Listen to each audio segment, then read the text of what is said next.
about a God at all.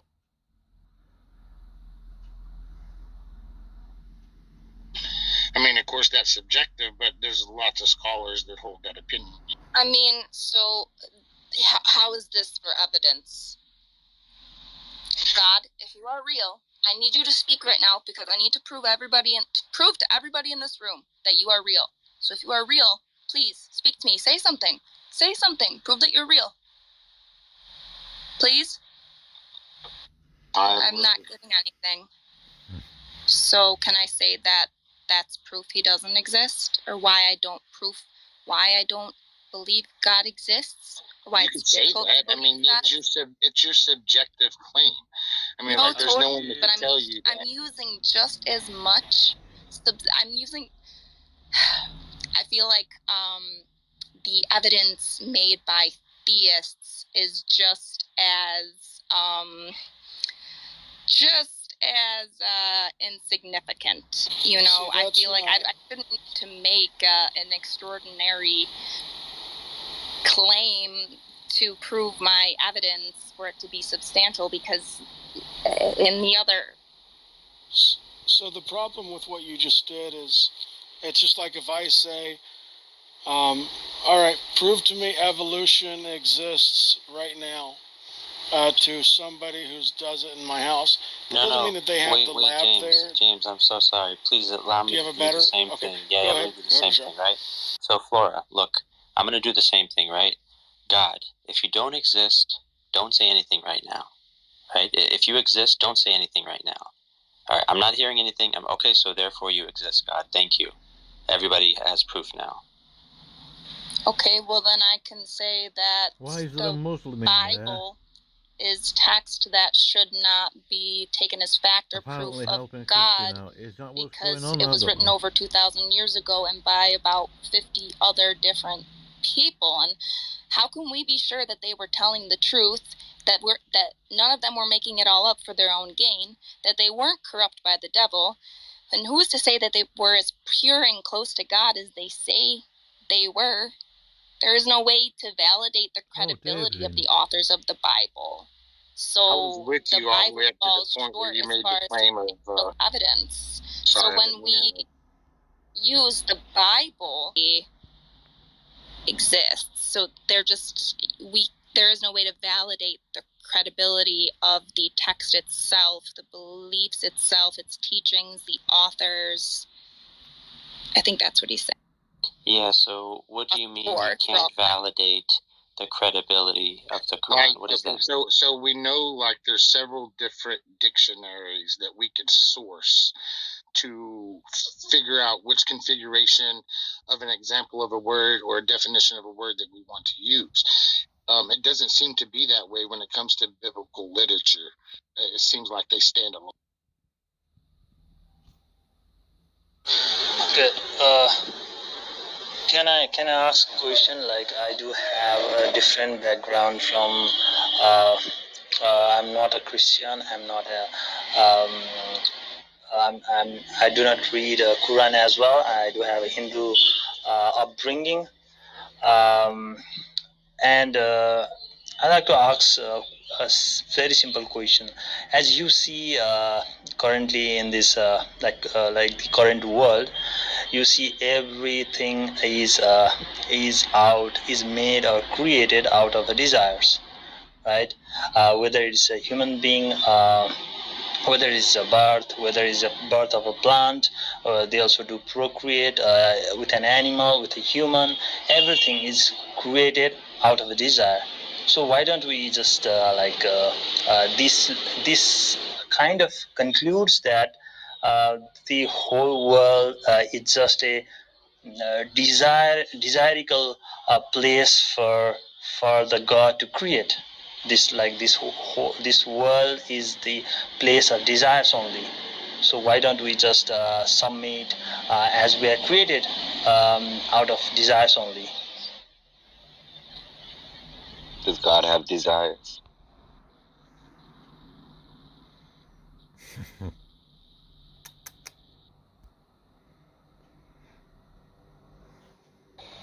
Most people think so. You're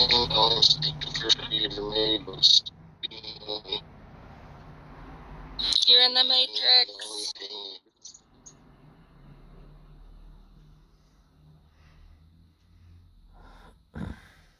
I mean, this idea, what you really should be asking is, if you were to show their texts were false, would they still believe in God? I mean, maybe they won't believe in the biblical God. Maybe they won't believe in, I love that question. No, I mean to say it actually comes to the notion of being a virgin birth.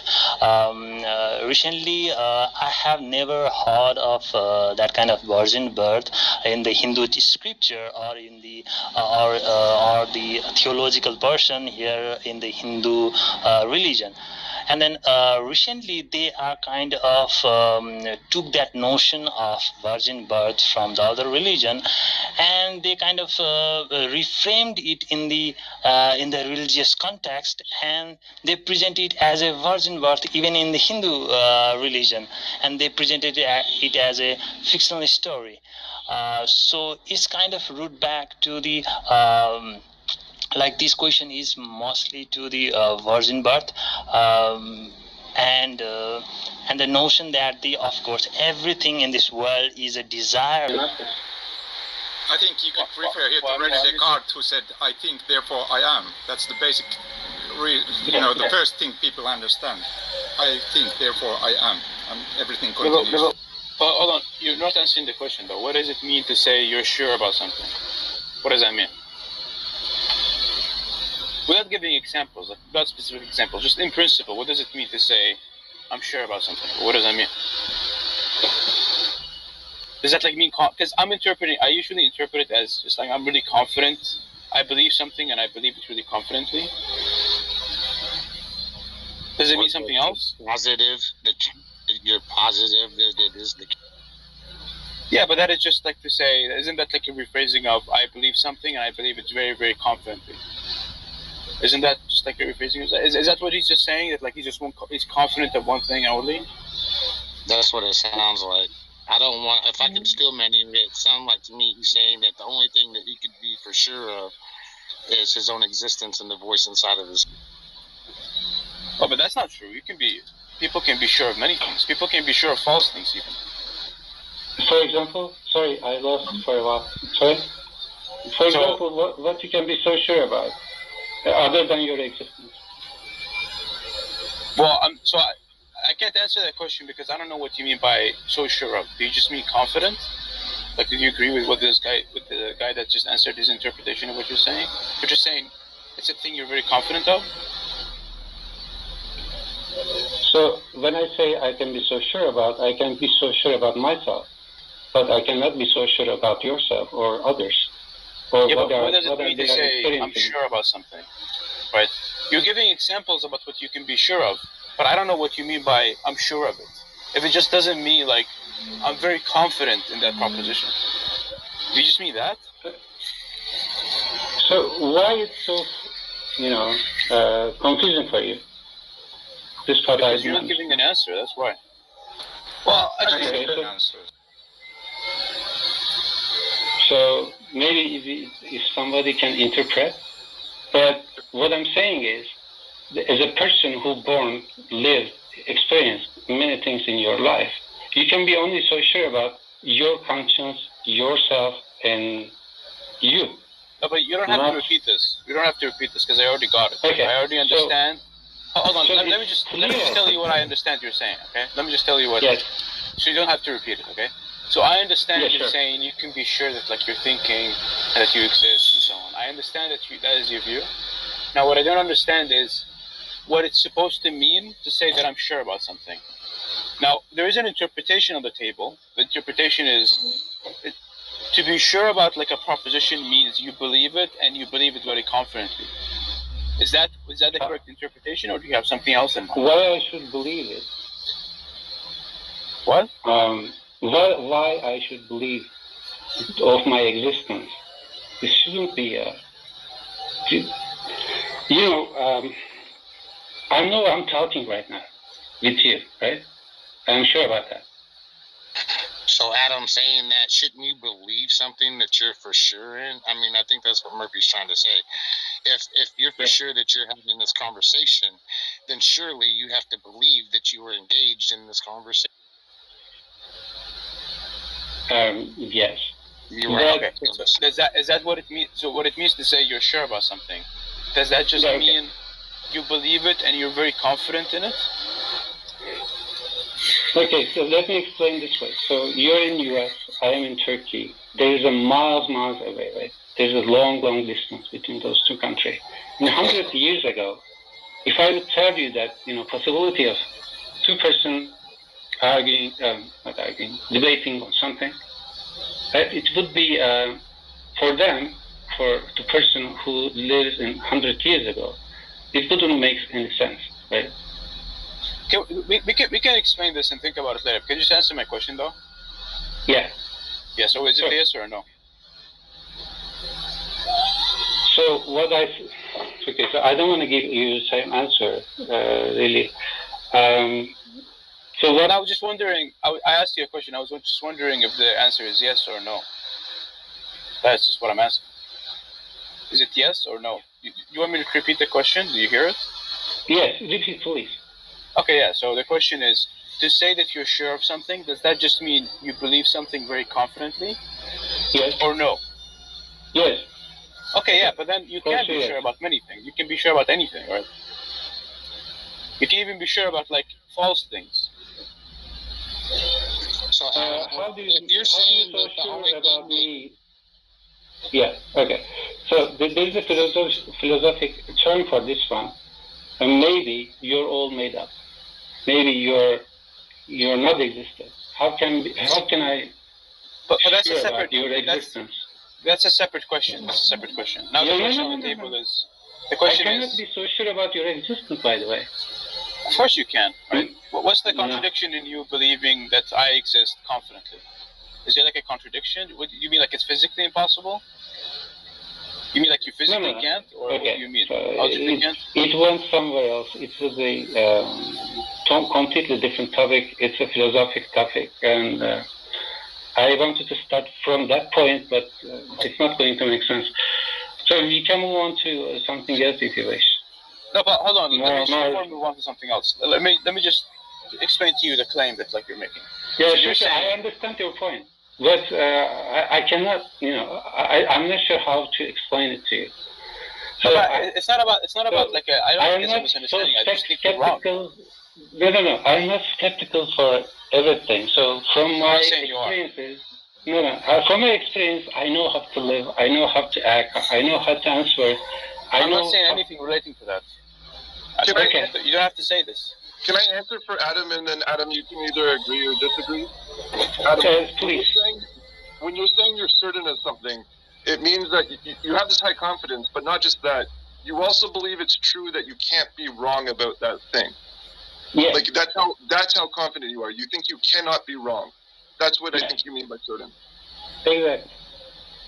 I think the confusion is I think Adam was making two different references. From what I understood, I was kind of with him at first when he was saying that he can't prove anything but his own perception and he sees life. But then he said he couldn't prove that we exist. Now, if you're relying on your own perception and that's the only proof that you have, and that's the only thing that you can rely on, then your perception surely has to tell you that you're engaged with someone else other than yourself. So therefore, they must exist. I mean, but there's another point here, right? Because this other guy, I can't see the names, but this other guy gave an interpretation of sure about. He's saying sure about doesn't mean you're very confident merely. It also means that you're confident and you can't be wrong about that thing. So yes. Yeah, so you mean logically can't be wrong, right? Okay, I cannot be wrong about my existence. I exist because I'm thinking. And when you say you can't, right, you mean there would be a contradiction. If you were wrong about this, there would be a contradiction, right? If I'm wrong about this, I would be dead. So I'm living. Look, yeah. So there's a contradiction. This is existence. So yeah, but the point is, if you wouldn't be talking to me, right? So right. Yeah, but Adam, we're not just all constructs of your mind. I mean, unless you think that. If you're only for sure of your own existence, then by that ideology, then you're imagining us right now and having this conversation like we don't exist. Like you're the only brain that. Yeah, that can be true. The point is that if sure there is supposed to mean it's something you believe and it's like logically necessary that it's true, right? You can't be wrong about it. There's a lot of things you can be sure about them. Like there are no square circles, there are no married bachelors, unmarried bachelors. Yeah, there are no married bachelors. There's like so many things you can be sure about. Right? No, Murphy, I believe in your existence. So. No, I'm talking about ideology, okay? So, I believe, Murphy, you exist. But there is a possibility that you might not be exist, okay? This is what I'm saying. Look, I'm not saying that you don't believe I exist. Murphy is saying you can also, in the same way, be sure that square circles don't exist. There's no possibility that they exist. So he's saying there's many things using this definition of what sure means that it does not entail a contradiction, where there's a lot of things that we're sure about then. So 118, kind of. We went to life, who knows, it may be infinite. I believe in you guys. Your existence. This is what I believe. Sorry. So actually, I was trying to get to some other poem from that one because this is symbolizing born and looking around, discovery. So I born, look around, discover, and try to understand the world. And then I had some conclusions in the end. So this is a big path. I am 45 years old, and maybe some other time because I have 4 minutes. Okay. So yeah. I honestly don't think you understood what was being said, Adam. Like, not to be rude. Sure. I don't think you were understanding what you said. Like you were responding to something else. No, I'm not responding to anything. I'm just trying to explain it.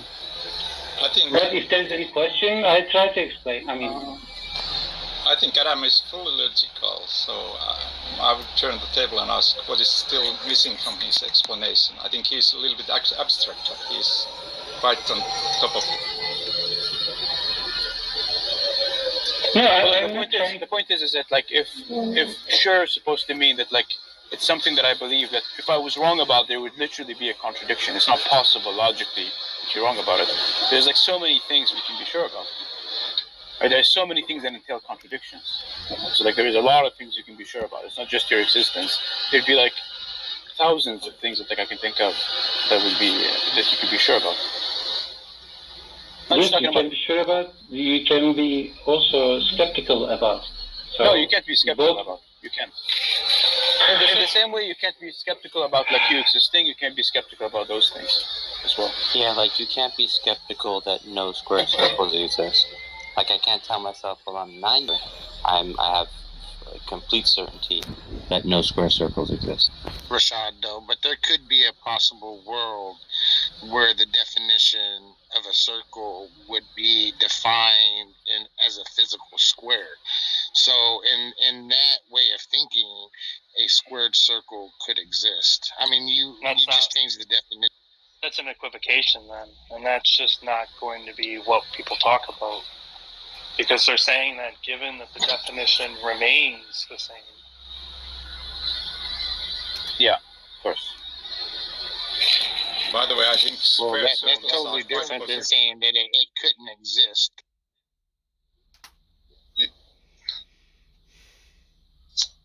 Someone was going to say something about square circle. Yeah, okay. That's just a half joke, saying that I think square circles can exist. You know, like if you think about cylinders, if you project them to a two-dimensional plane, sometimes they look like it would be a circle in a two-dimensional plane, and if you project it from the other direction, then it looks like a square. You know, there could be more dimensions in the world, and that's okay. But actually, my actual message is that I think Adam talks about the primary things he believes, and the primary thing is he existed. All these square circles and others, they come only at the second tier. You know, the most certain thing he knows is that he exists and he thinks, and that's why something exists, and there exists also something else than him, and that's it. That's the primary thing he knows, and everything else comes only after that as a second tier. A little bit less. Exactly. Yeah, but there's something, the argument that I was trying to present is that there's actually something more primary. There's the thing that is the source of his existence, and that's the most primary thing. He's just a reflection of that. He's just something caused by that. So there's something more primary than just his existence.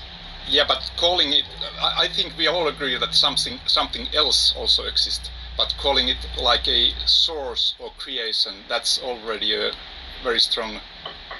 Wait, what? I don't understand what you just said, Rashad. You're saying that if he believes conscious experience is what he's most sure of, you think that he's wrong? I think he is. I think the idea that Juho said that that's the most primary thing. I think there's something more primary than that. If he recognizes that he's not eternal, then there must be something that is the cause of his existence, and so that thing is more primary than him. So how would he know he's not eternal? Well, he said he's not. Oh, okay. I think there is something behind his existence, but when you start calling it a source or creation, that's also strong. So go ahead again, Juho, sorry. I said we all maybe agree that there's something behind our existence and something existed before we existed. But starting to call them a source of something or a creation of something, that's already a big assumption on how things happened. You just defined it as such. What do you mean? We all agree that we came from something, but to say that it isn't the source of some creation is like, you said, like faulty or something. But that's not true, because we know that thing created at least one thing, namely us. Well, let's say the first thing in my mind is like theoretically that something existed forever. It was never created. It existed forever. Now it is somewhere. And that's the only way that I think something like that, eternal, could exist, is if it never had a beginning or an end. And to me, that's what I would have to define as a God. Yeah, that's the definition of eternal.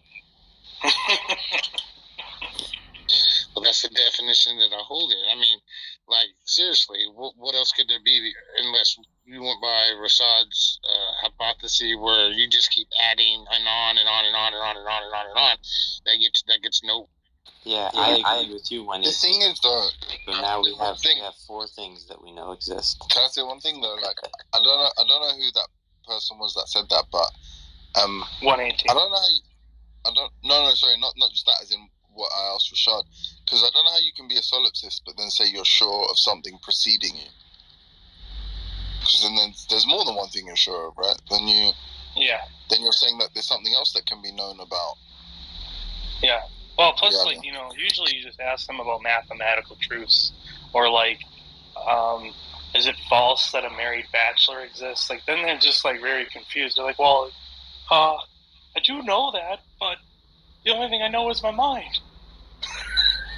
It couldn't be wrong that a married bachelor exists. That's what Murphy was showing. Yeah. Usually, like, people just aren't used to being asked those types of questions, and they don't have like really thought about it. But if you ask them, well, I'm kind of disagreeing with Rashad though, because Rashad said that there's something more primordial than your like conscious experience or this like knowledge of or this like personhood notion. But if like I don't see how somebody could say I could be sure of my own existence. Only of that can I be sure, and then say, and necessarily there must be something that precedes me or like my existence. Yeah, there might be. Yeah, but you wouldn't be sure. That's the point. Sorry, Adam. You wouldn't be sure. Might be. Adam, according to you, There definitely is. You're just as sure as you exist as there is something that caused you exist. Yeah, there might be. This is the answer. No. Yes. We just talked about it. Oh, yeah. There okay, might be. So that question. You said there must be. Okay. No problem. No, Adam, don't let bully you. You can change your mind if you want. I know. No. Well, I am open to change my mind. Let me instill the doubt. You've always existed. You are eternal. You just forgot about existing prior to your birth. So you think the people in the world, since the history begins, they were all existed at the beginning, since then? No, but people just don't do a conceptual analysis. A lot of these things, like Adam, do you think that there's such a thing in the world as a married bachelor? Married bachelor? No. Yeah. It's not possible. It's not possible. Do you know it's not possible? If I understand you correctly, you're talking about the I forget the English term. Sorry. Contradiction. It's a contradiction. But it's someone who is married, and it's someone that is an unmarried man. Okay. So what do you think? So do you think that someone can be married and unmarried? No. Okay, so I get your question wrong. Yeah. So what is marriage?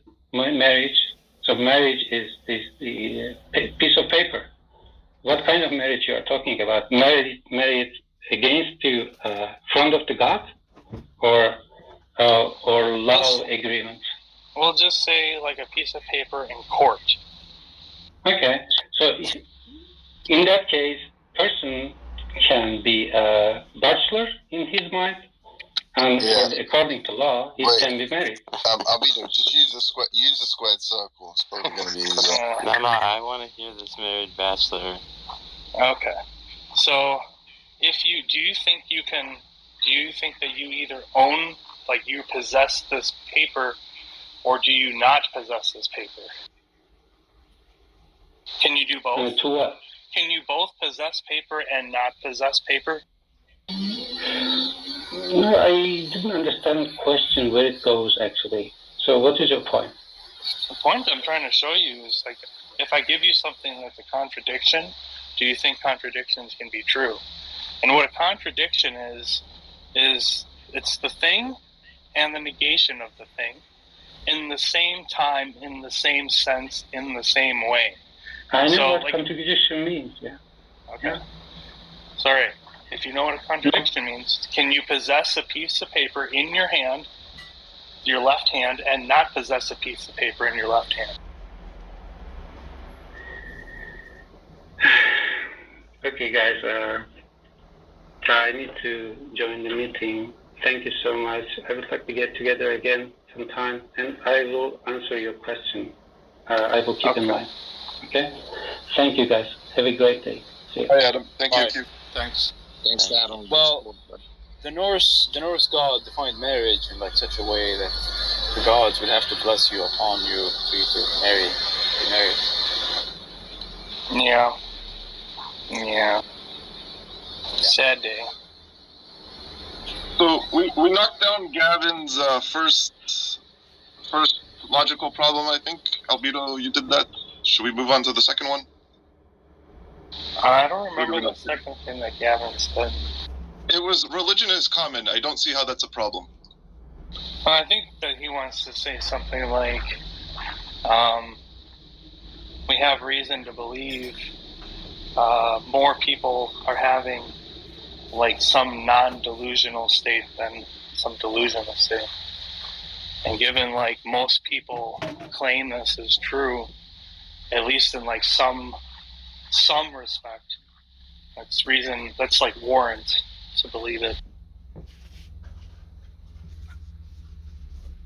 Because we tend to reject the opposite view, which is like if literally only one person believes something, like in the whole world, we generally discount that person. Yeah, so for example, Like if 90% of the population was having, alien abduction experiences, right? We'd probably think differently about whether aliens exist or not. Yeah, that's right. Should we not take into account that everyone's having very different alien abduction experiences, and also that people, we know people do have experiences that aren't these things? Yeah, so I think that's a good way to look at it, right? So then the question would be, each person when they're describing it, what is their capacity to describe that abduction, right? One person is like, well, it happened this way, and maybe they're not giving a full picture. The question, though, would be not which one of them is the most correct about their experience, right? The question is, when that is happening at such a wide volume, is it reasonable to say, well, aliens still don't exist? Yeah, I don't know how this is. And sorry, I was going to say one more thing. So I paused. I just came back because I recalled it.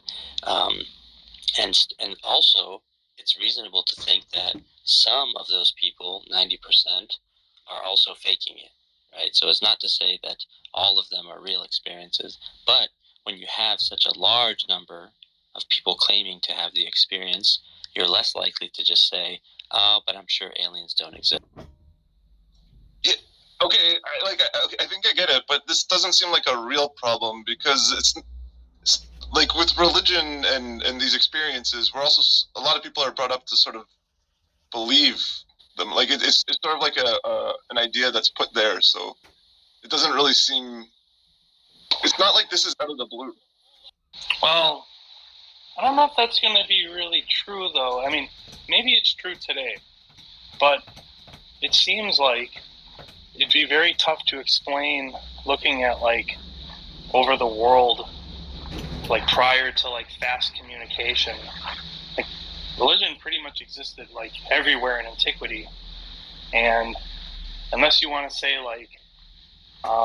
we all began at, some origin point, and we had religion there from, the starting, and then it just never ceased. But typically, when we look at, especially if you're going to use evolution, things that brought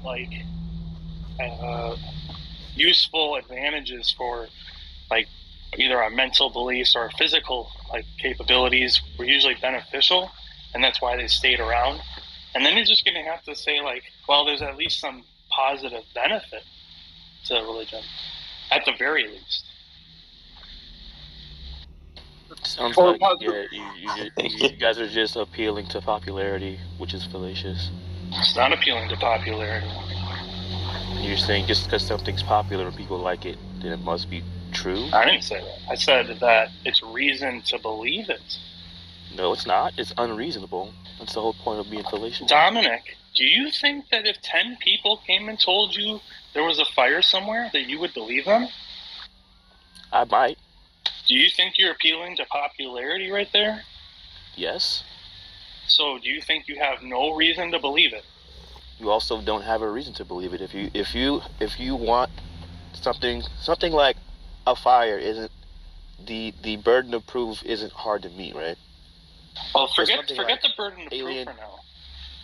But something like alien abductions. We're talking about whether or not something can be believed just based on the fact that more people are telling you it's true. So the point I was just making, if it's something as small as a fire, and 10 people tell me there's a fire, I am more likely to believe that as a claim, right? If 10 people tell me they all got abducted by aliens, I'm not going to believe it. Okay. If 3.5 billion people told you they were being abducted by aliens, would you believe it? No. That's a crazy fucking thought, dude. You're insane. So you accept that appeal to popularity is a valid thing to do? No, I said it's a reason to believe something. That is different than saying it's true in virtue. Those are two different. Valid. I don't know what valid means. Look, you're just confused about what appeal to popularity is. The guy who, not Albedo, the other guy. Dominic. Oh, what is it? Tell me what it is. I think appeal to popularity is something like most people believe something, therefore necessarily is true, or something like that. Yeah. That's yeah, but he's not saying. No, that's what he was saying, right? He's saying like there's reasons to believe it. You can believe something without believing it's necessarily true, right? Yeah, I'm not saying it's necessarily true. I'm saying you have a reason to think it's true. If people in the world told you were saying that they had experiences with aliens or believed that aliens exist, you would at least say, well, maybe there's something to evaluate here. You wouldn't so easily dismiss, right, or reject the idea that aliens exist.